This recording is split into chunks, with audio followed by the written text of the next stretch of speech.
Hi and welcome back to my basic series of Photoshop tutorials. In this tutorial we're going to look at, in the second part of the brushes tutorial, we're going to look at the bottom four of these brushes. First off we'll go to File, Open, again we'll click on the old image. Don't forget this is a grayscale image. There we go. Now first one we're going to look at is the eraser tool. We have touched on this before but I haven't given you an explanation. Now if we were to just click and draw, you can see it's not really erasing, it's just painting everything white, and that's simply because if we click on the colours you can see the foreground colour is grey and the background colour is white, and as we haven't unlocked this layer it's just one layer, it's white.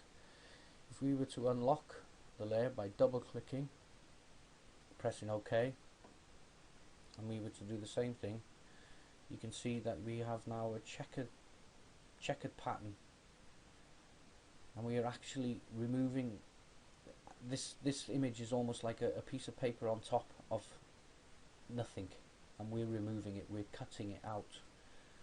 This is the true use of an eraser. Now quite often we may have another layer behind or in the background.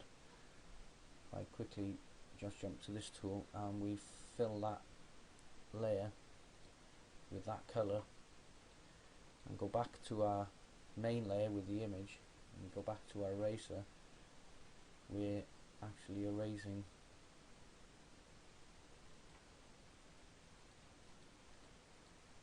to this, that shows this layer through. The background eraser tool,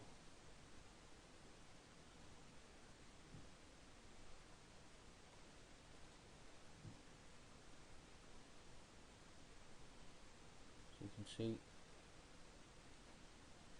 it erases the background layer, leaving the foreground layer untouched. We'll leave the magic eraser tool for now. Clicking on the paint bucket tool, we have either a gradient tool or the paint bucket tool. We'll close this image down for now. The actual paint bucket tool, if we just open a blank image, new image, in this image it's RGB, we pick a colour, it will flood that image with a colour. If we were to go to a selection, pick another colour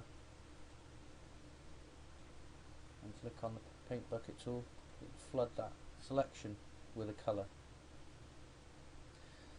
The gradient tool, and select that. Now nothing happens with the gradient tool until you start sorting out the options up here. If we click in this little colour bar here, you have some default gradients which I tend not to use. I'll create my own, and you have these little indicators on this bar. The bottom set of indicators let you choose the colour, so if you were to choose, click on that one so it turns black and click in the colour box, you can pick a colour and it will start at that, and if we choose this one it'll end on that colour depending on its transparency. Now the top ones give you the transparency, so for instance if we were to make this 100%, you can see now it's taken up this colour. Play around with a lot of these settings, experiment. If we just press OK there, if we just click and drag now, you can see we're creating a gradient straight over the top. Now these boxes here just give you a type of gradient, a radial gradient. That one's an angled gradient.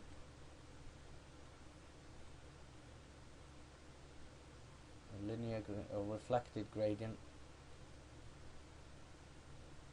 and a diamond gradient. Opacity, play around with these. The next set of tools are the blur, the sharpen and the smudge tool. The blur tool, depending on the size of the brush, will blur, keep clicking and pressing, will blur an edge out. Sharpen tool will sharpen the pixels, make a transition from one colour to another much sharper. And the smudge tool will smudge, similar to finger painting as a child. I'm going to file new and just fill this colour. I'll just create a colour in there, fill that, select, deselect, go back into the smudge tool just so that you can see it. And choose smudge strength. As you can see, we're smudging it. The dodge, the burn and the sponge tools. The dodge and the burn very derived from the old photographic darkroom. The dodge tool, exposure levels, if we turn that up, we can choose shadows, midtones or highlights. Basically it'll dodge the image, which will make it much lighter, much more ups the exposure, makes something much lighter. The same with the burn tool, do the exact opposite. If you click and let go, you just draw a line there with one click, 2 clicks, it'll darken it each time. Sponge tool will actually desaturate or saturate depending on what we want. In this case it's desaturating the colour. If we click on saturate, we'll turn our settings up a little bit just so that you can see it more clearly.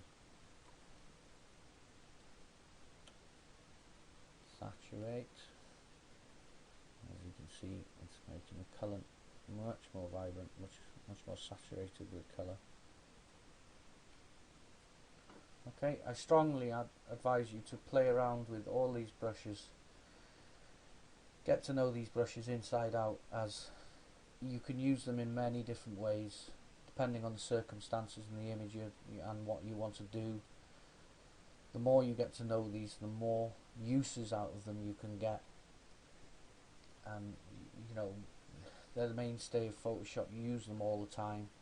It's the same with all these tools. You've got to get to know them, play around with them, experiment with them, spend time. You know, you need to know them inside out. I can't emphasize that enough. Okay, thank you, and we'll see you in the next tutorial.